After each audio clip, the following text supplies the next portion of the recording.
The shuttle landed on the black stone platform with a soft hiss. Katie Morgan took a deep breath and stood up from her seat. Through the small window, she could see a world that looked nothing like Earth. The sky was purple. The buildings were made of dark metal that seemed to glow from within. And everywhere she looked, there were aliens. Katie was 19 years old. She had brown hair tied back in a simple ponytail and eyes that noticed everything. She was not tall. She was not strong. She was not special in any way that the galaxy would recognize. But she had been chosen for this mission anyway. The door of the shuttle opened, and she walked down the ramp. The Galactic Combat Academy spread out before her like a small city. Thousands of alien cadets trained here, learning to fight, to lead, and to serve in the military forces that kept peace across 100 star systems. It was the most respected institution in known space, and Katie was the first human to ever set foot on its grounds. She could feel their eyes on her. Hundreds of alien faces turned to stare. Some of them had 4 eyes. Some had none. Some were covered in scales. Others had skin like stone. A few floated above the ground on wings that hummed with energy. All of them were looking at her like she was an insect that had wandered into their home. A massive figure approached her. He stood nearly 3 meters tall, with gray skin that looked like armor and 4 yellow eyes that blinked one after another. His name was Commander Zorvax, and he was the headmaster of the academy. "You are the human," he said. His voice sounded like rocks grinding together. "Yes, sir." Katie Morgan. "Thank you for allowing me to attend." Commander Zorvax looked her up and down. His expression did not change, but Katie could feel his disappointment. "Your species is new to the galactic community," he said. "You have no combat history, no natural weapons, no special abilities. Your bodies are soft. Your bones are fragile.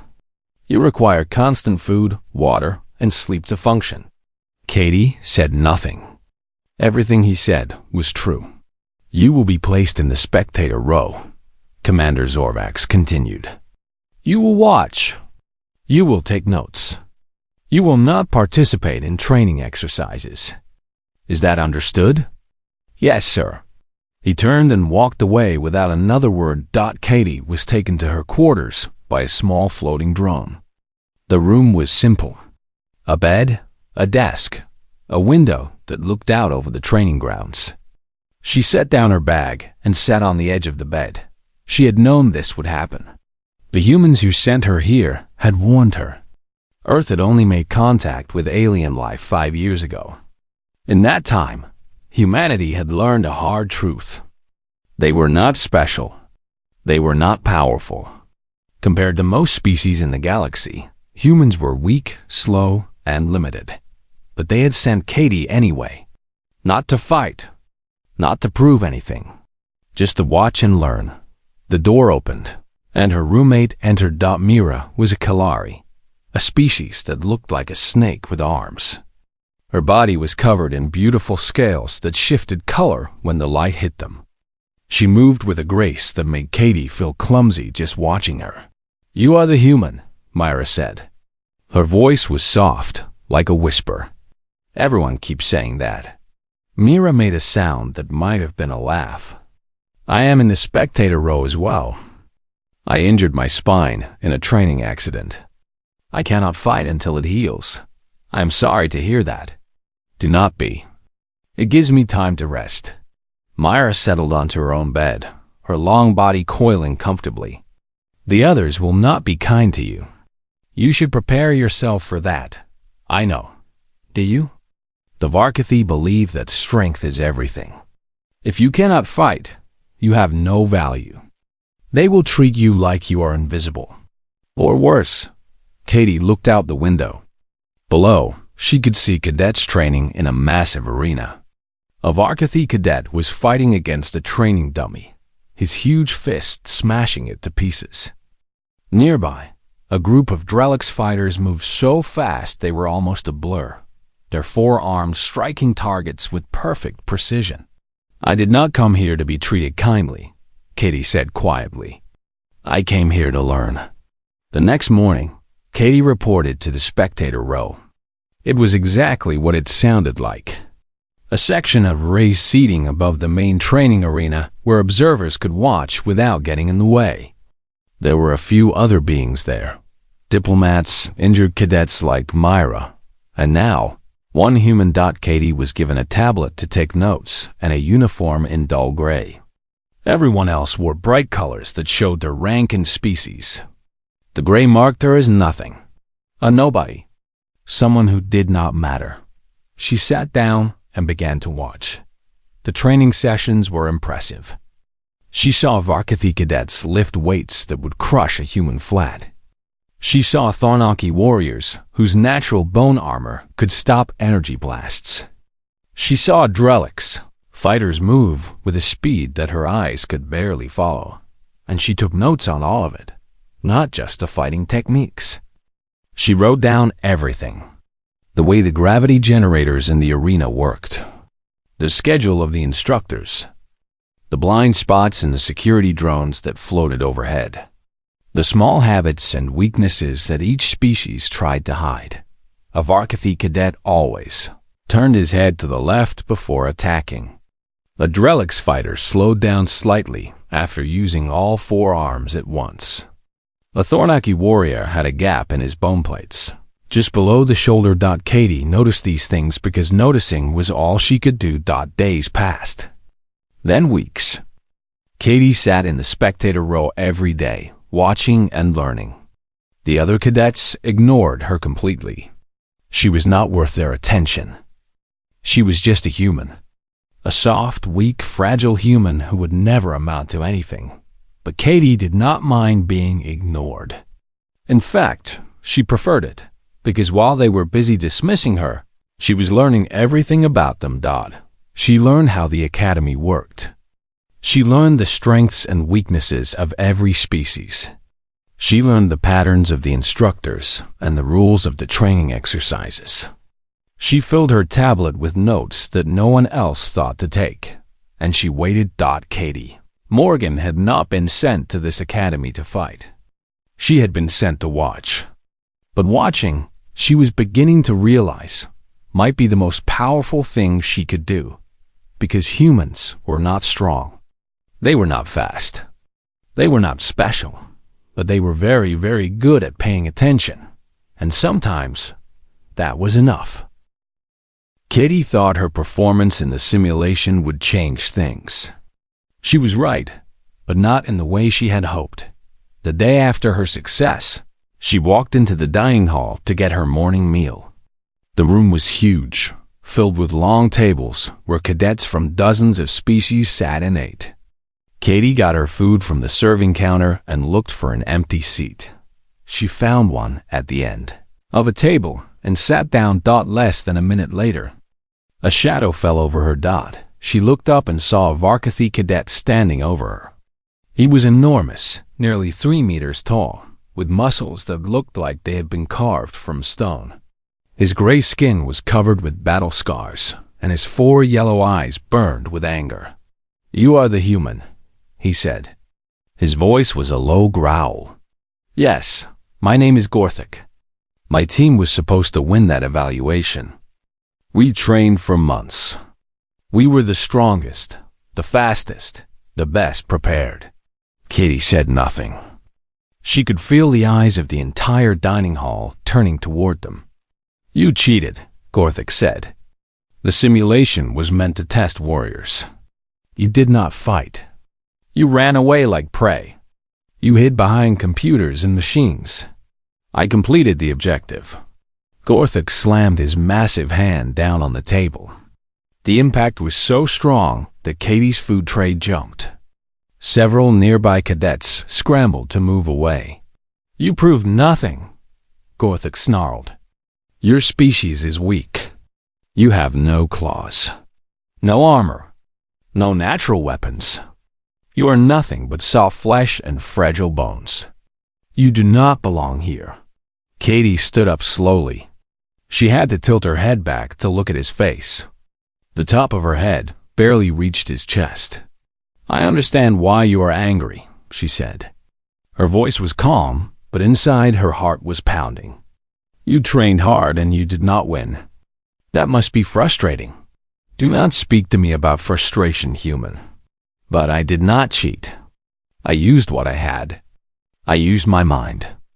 I used my knowledge. I used the tools that were available to me. That is not cheating. That is strategy." Gorthik leaned down until his face was close to hers. His breath was hot and smelled like metal. "Strategy is what the weak use because they cannot fight." "Maybe," Katie said. "Or maybe strategy is what the smart use because they know that fighting is not always the answer." The dining hall had gone completely silent. Hundreds of alien cadets watched the confrontation, waiting to see what would happen next. Katie knew that this moment mattered. How she handled this would determine how humans were seen for years to come. If she backed down, she would prove Gorthik right. If she tried to fight, she would be destroyed in seconds. So she did something else. "If you think I have not proven anything," she said, "then give me a chance to prove it. Challenge me. Not to a fight where you know you will win. Challenge me to something that tests real strength. All forms of strength. The body, the mind, and the will." Gorthik's eyes narrowed. "What do you mean?" Before Katie could answer, another voice spoke from across the hall. "The Gauntlet of Kor." Everyone turned to look. An older Varkathi stood near the entrance. He was covered in scars that told stories of 100 battles. His name was Instructor Velis, and he was one of the most respected teachers at the academy. "The Gauntlet of Kor," he repeated, walking closer. "It is an ancient trial. It tests strength, speed, endurance, intelligence, and will. No one has completed it in 40 cycles. Most who try do not finish at all." Gorthik's chest swelled with pride. "I will do it. And when I succeed and the human fails, everyone will see the truth about her species." "And if I succeed?" Katie asked. "You will not. But if I do?" Gorthik laughed, a harsh sound like thunder. "If you do, I will admit that humans deserve respect. I will tell everyone that I was wrong about your kind." Katie nodded. "Then I accept." The news spread through the academy like fire. The human girl had challenged the Gauntlet of Kor. Everyone wanted to watch. Everyone wanted to see her fail. Katie had 1 week to prepare. She spent every moment training. Mira helped her, pushing her through exercises designed for species twice her size. Katie ran until her legs burned. She lifted weights until her arms shook.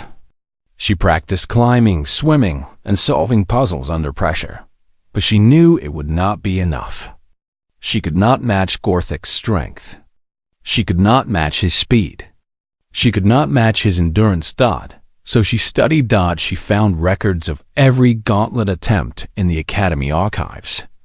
She watched videos of past trials. She analyzed what made people fail and what gave them a chance to succeed. The gauntlet had 5 stages. Each one was designed to break a different part of a warrior. And Katie began to see patterns that others had missed. The night before the gauntlet, Ambassador Hethan visited her quarters. "You have made a dangerous choice," he said. "If you fail, you prove everything they believe about humanity. I know. And if you succeed, you threaten the entire way this academy thinks about strength and value. There are many here who do not want you to succeed. They may try to stop you." Katie looked out her window at the alien stars.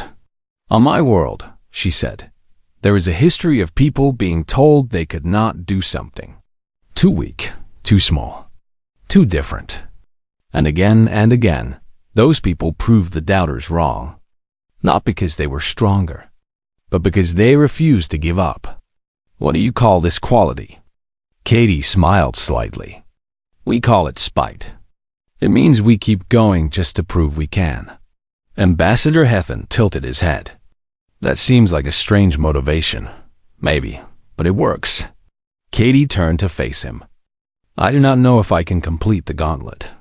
I do not know if my body is strong enough or fast enough. But I know one thing for certain. What is that? I will not quit. No matter what happens, no matter how much it hurts, I will not stop. I will crawl across the finish line if I have to. And even if I fail, everyone who watches will see that humans do not give up. The ambassador was quiet for a moment. You are an interesting species, he finally said. I am beginning to understand why you have survived so long on your dangerous little planet. Katie laughed softly. We are too stubborn to die. The next morning, she walked to the arena where the gauntlet waited. Thousands of spectators filled the stands. Every student and instructor at the academy had come to watch.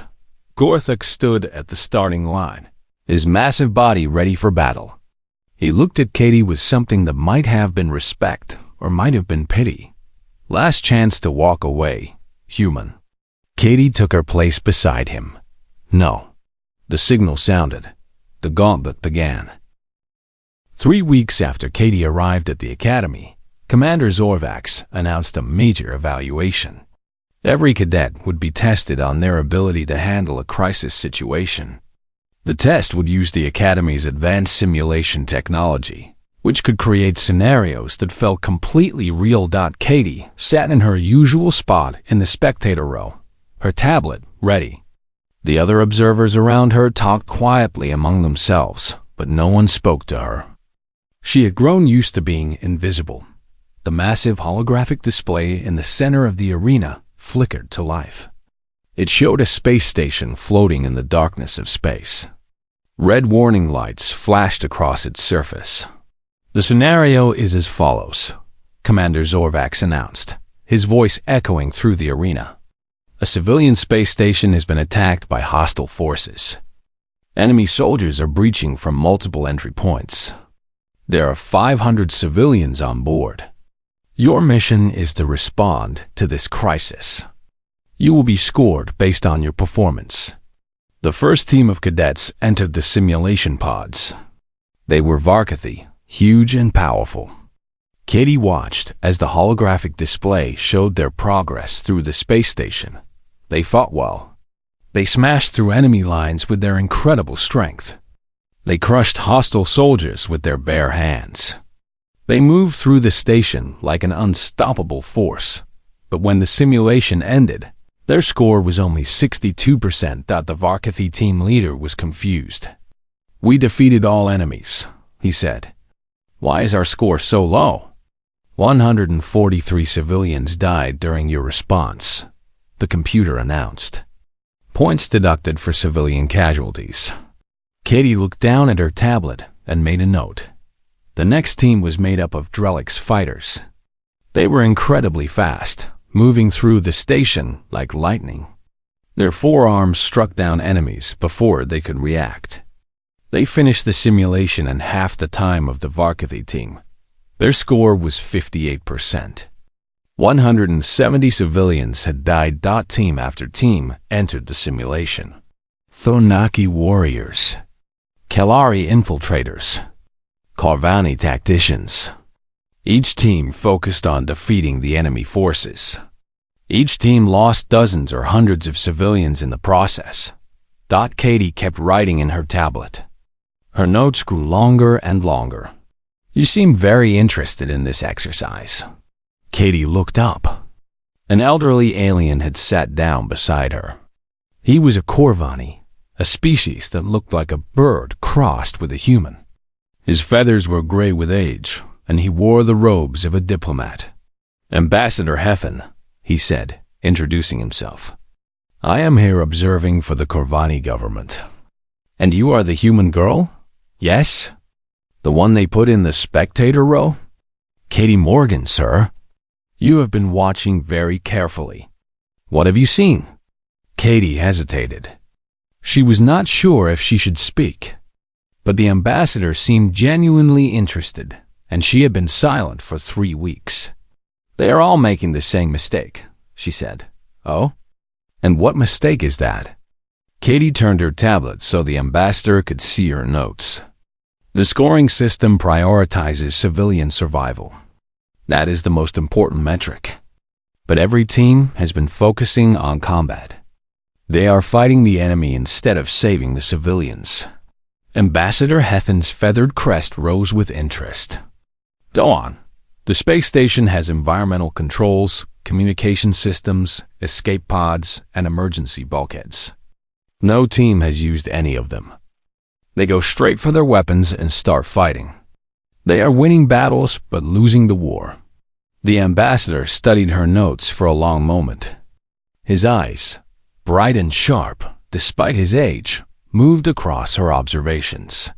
You have been paying attention, he said. It is all I am allowed to do. Ambassador Hethan made a thoughtful sound. There is an old protocol in the Academy rules. Any attending diplomat can nominate an observer for special evaluation.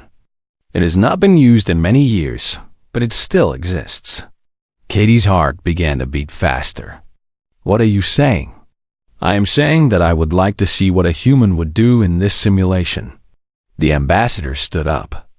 If you are willing to try. Katie thought about it for exactly 2 seconds. I am willing. The reaction was immediate. Commander Zorvax was furious. He argued that humans were not qualified, that it would be a waste of simulation resources, that she would embarrass herself and her species. But Ambassador Hethan was firm. The protocol was clear. The request could not be denied. Katie was given a simulation pod at the far end of the row. Her gray uniform looked dull next to the bright colors worn by the real cadets. She could hear them laughing as she walked past. Someone made a joke about how long she would survive. The betting pools gave her less than 2 minutes before she was. Eliminated. She climbed into the pod and closed her eyes. The simulation began. Katie opened her eyes and found herself standing in a corridor of the space station. Red emergency lights flashed. Alarms screamed. She could hear explosions in the distance and the sounds of fighting. She did not draw a weapon. She did not run toward the enemy. Instead, she ran toward the station's control center. Her small body moved through the corridors quickly. She was shorter than most species, which meant she could fit through spaces that would slow down larger beings. She reached the control center in less than 3 minutes. The door was locked. She used a maintenance access code that she had noticed during one of the training sessions weeks ago. The door opened. Inside, she found a wall of control panels. Environmental systems, communications, power distribution, emergency protocols. Katie had memorized the layout of this type of space station from technical manuals in the Academy library. She had studied it because no one thought to stop her. She activated the fire suppression system in the sections where civilians were trapped. The foam that shot from the ceiling was designed to put out fires, but it also made the floor incredibly slippery. Several enemy soldiers lost their footing and fell. Then she accessed the communication array. She broadcast a message on the civilian emergency frequency, giving clear instructions on how to reach the escape pods. She used simple words that anyone could understand. Next, she rerouted power to the emergency bulkheads. Heavy doors slammed shut throughout the station, creating safe corridors for civilians to move through. The enemy soldiers found themselves trapped in sections they could not escape. Finally, she activated the escape pod launch sequence. Pod after pod ejected from the station, carrying civilians to safety. Katie did all of this in 11 minutes. She never fired a weapon. She never fought an enemy soldier directly. She simply used the tools that were already there. When the simulation ended, the arena was silent. Final score, the computer announced. 97%. 489 civilians survived. Highest civilian survival rate in Academy history. Nobody laughed anymore. Katie climbed out of the simulation pod on shaking legs. She had done it. She had actually done it. 3 weeks of watching, 3 weeks of taking notes. 3 weeks of being ignored and dismissed and treated like nothing. And now everyone was staring at her. Commander Zorvax stood at the edge of the arena. His 4 eyes were fixed on her, but she could not read his expression. "How did you know to do that?" one of the Varkathi cadets demanded. "How did you know about the environmental systems and the communication codes?" Katie looked at him calmly. "I watched," she said. "I paid attention. I learned." She walked past him toward the exit. Her legs were still shaking, but she kept her head high. Behind her, she heard someone whisper a single word: human. It did not sound like an insult anymore. Katie woke up in the medical bay. The ceiling above her was white and clean. Soft lights hummed overhead. She could feel bandages wrapped around her feet and something cool being pumped into her arm through a small tube. She tried to sit up, but her body refused to cooperate. Every muscle ached. Her feet felt like they were still on fire, even though she knew they were not. "Do not try to move." Katie turned her head and saw a medical drum floating beside her bed. Beyond it, standing near the door, was Commander Zorvax. The massive Varkathi walked toward her bed. His 4 eyes looked at her differently now. The contempt that had been there before was gone. Something else had taken its place. "You have created a problem," he said. Katie managed to make a sound that might have been a laugh. "I completed the gauntlet. You did more than complete it." Commander Zorvax sopped at the foot of her bed. "Your final score was the second highest in recorded history. The only person who ever scored higher was General Morvax, a legendary warrior from 200 cycles ago." Katie blinked. "I did not know that." "No, you could not have known. The scoring system takes into account many factors: time, efficiency, resource management, physical performance relative to species baseline." He paused. "For a human to achieve what you achieved is unprecedented. The mathematical probability was calculated at less than 1 in 50 million. I got lucky." "No." Commander Zorvax's voice was firm.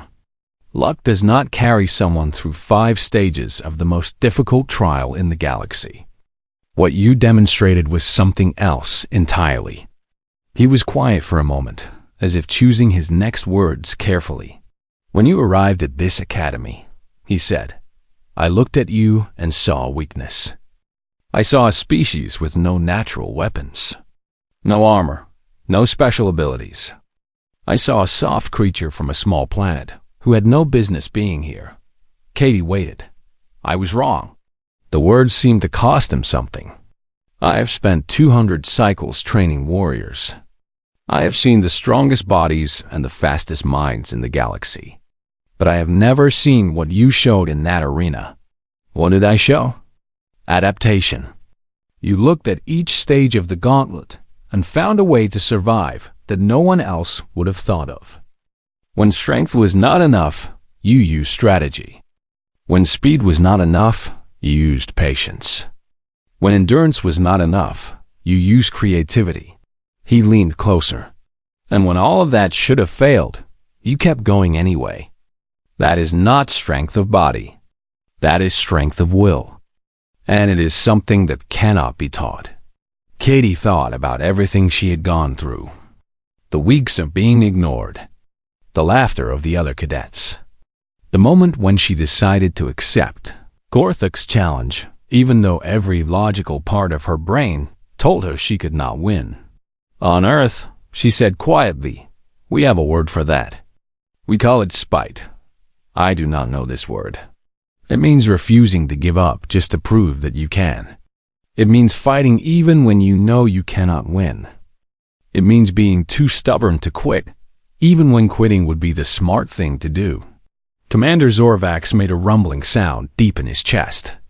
"Your species is more interesting than I realized." The door to the medical bay opened, and several figures entered. Ambassador Hethan was among them, along with other instructors and officials that Katie did not recognize. "The Academy Council has reached a decision," Ambassador Hethan announced. His voice was formal, but Katie could see a hint of a smile on his feathered face. Commander Zorvax stepped back to allow the ambassador to approach. Based on recent events, Ambassador Hethen continued, the Council has voted to make several changes to Academy policy. First, the Spectator role will be eliminated. All observers, regardless of species or perceived ability, will be given the opportunity to participate in training exercises. Katie felt her heart begin to beat faster. Second, the scoring metrics for all evaluations will be revised. Combat performance will no longer be the only measure of success. Problem solving, resource management, and alternative approaches will be given equal weight. Other cadets began to filter into the medical bay. Katie could see Myra among them, her scales shimmering with excitement. Third, a new protocol will be established for cadet evaluation. It will be called the Morgan Protocol.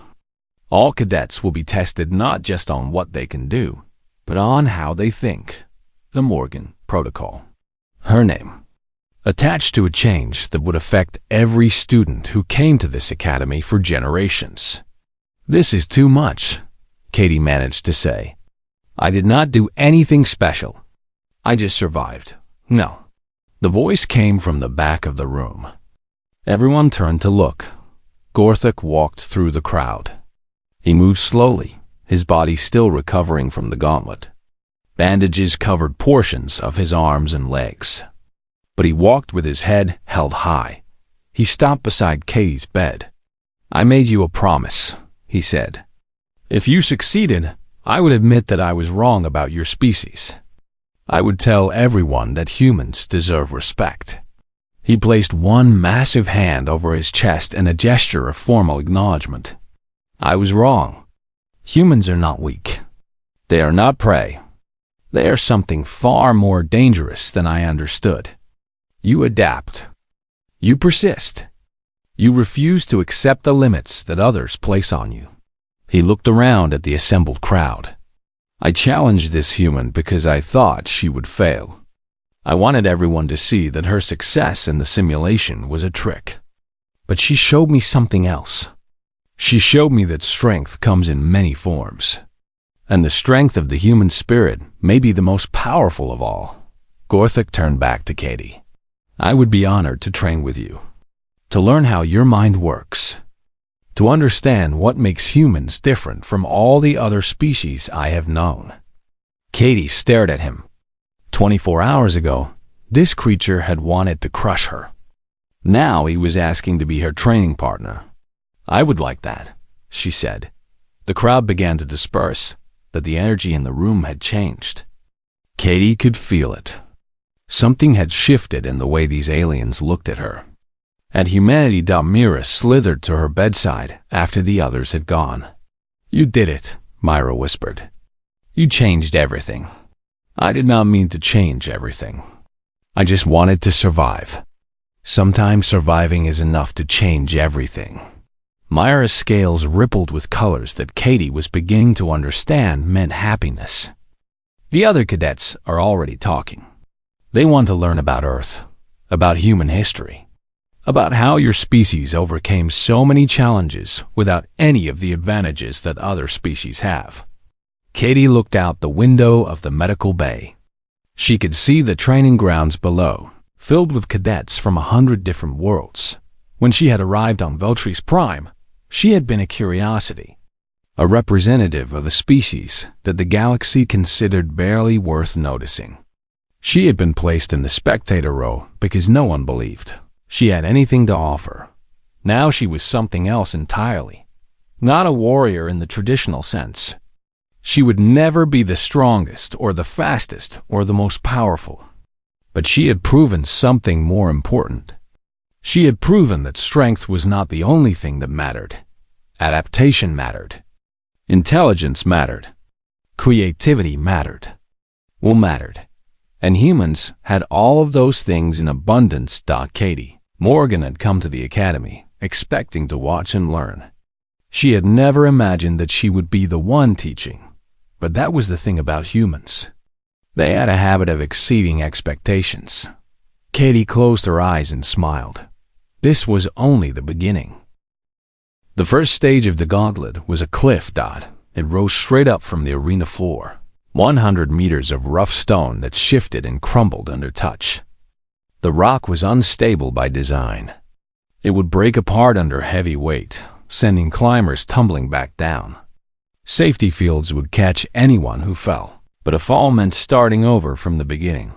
Gorthik charged toward the wall without hesitation. His massive claws dug into the stone, and he began to climb with raw power. Rock crumbled beneath his grip, but he moved so fast that it did not matter. His strength carried him upward like a machine. Katie watched him for 10 seconds.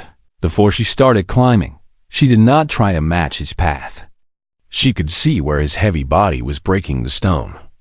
Instead, she moved to the far right side of the cliff and began searching for different handholds, places where the rock was more stable.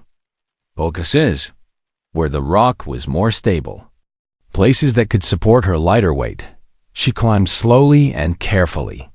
Her fingers ached. Her arms burned. But the stone held.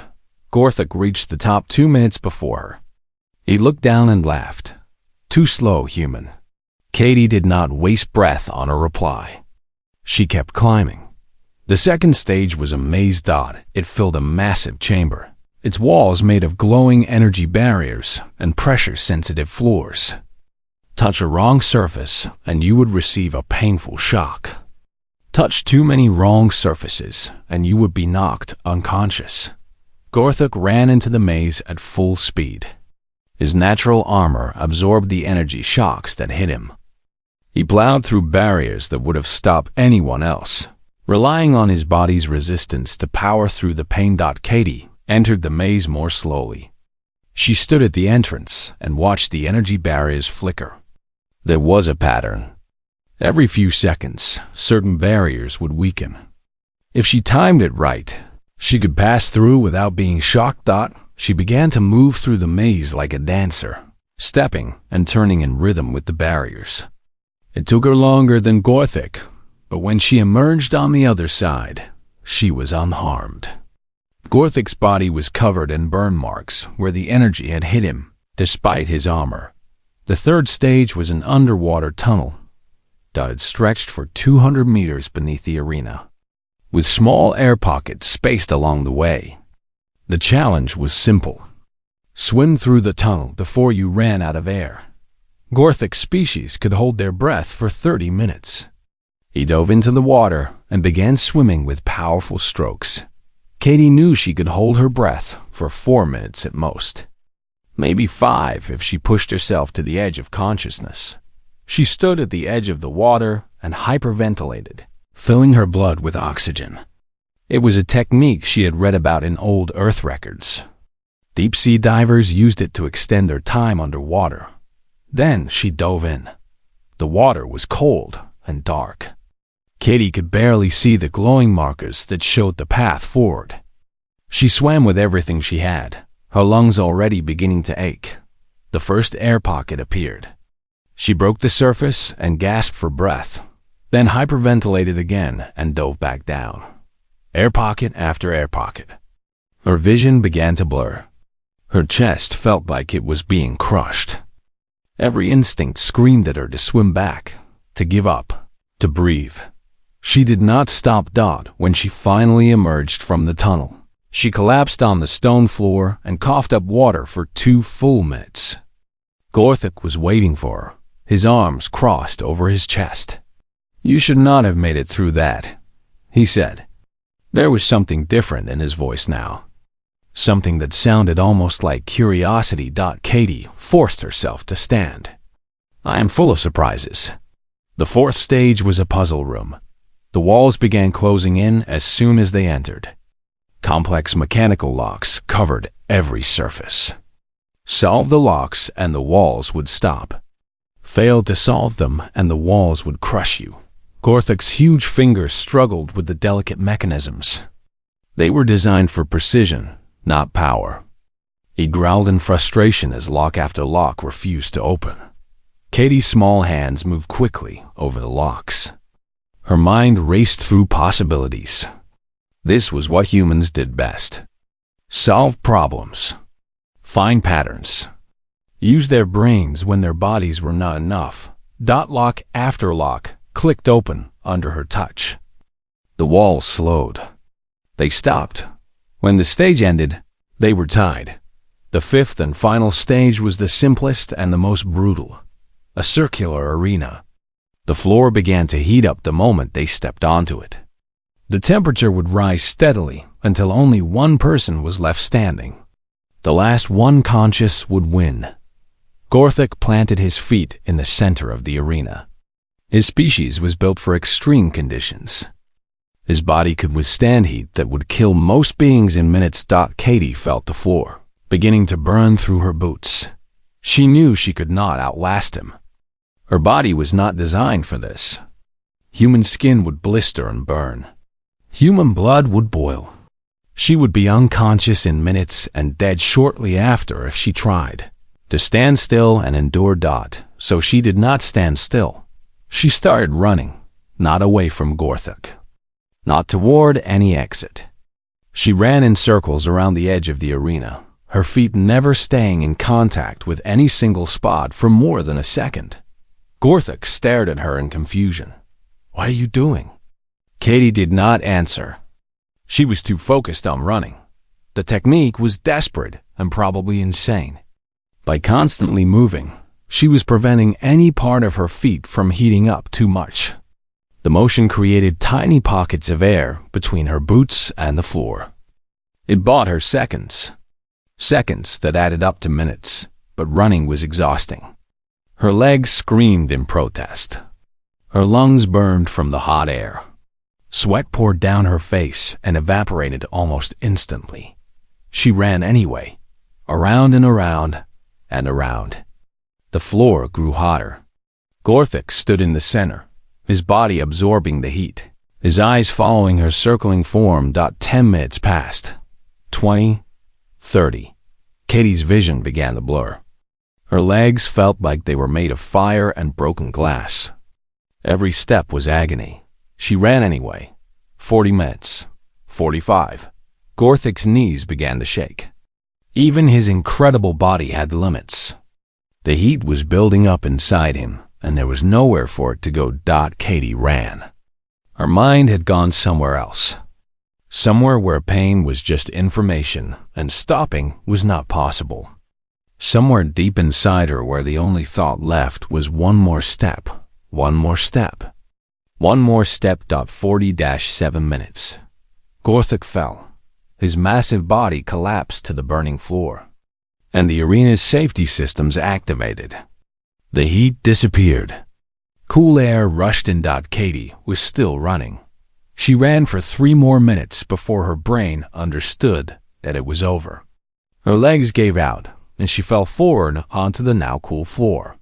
She could not move. She could barely breathe. But she had won. Medical teams rushed onto the arena floor. They surrounded both Katie and Gorthik, scanning their bodies and treating their injuries. Katie stared up at the ceiling of the arena. She could see thousands of faces looking down at her. Faces that had expected her to fail. Faces that had wanted her to fail. Faces that were now completely silent. She had done it. She had completed the the gauntlet of core, a human. A small, soft, fragile human with no claws and no armor and no natural weapons. She had beaten them all. Katie closed her eyes and let the darkness take her. When she woke up, everything would be different.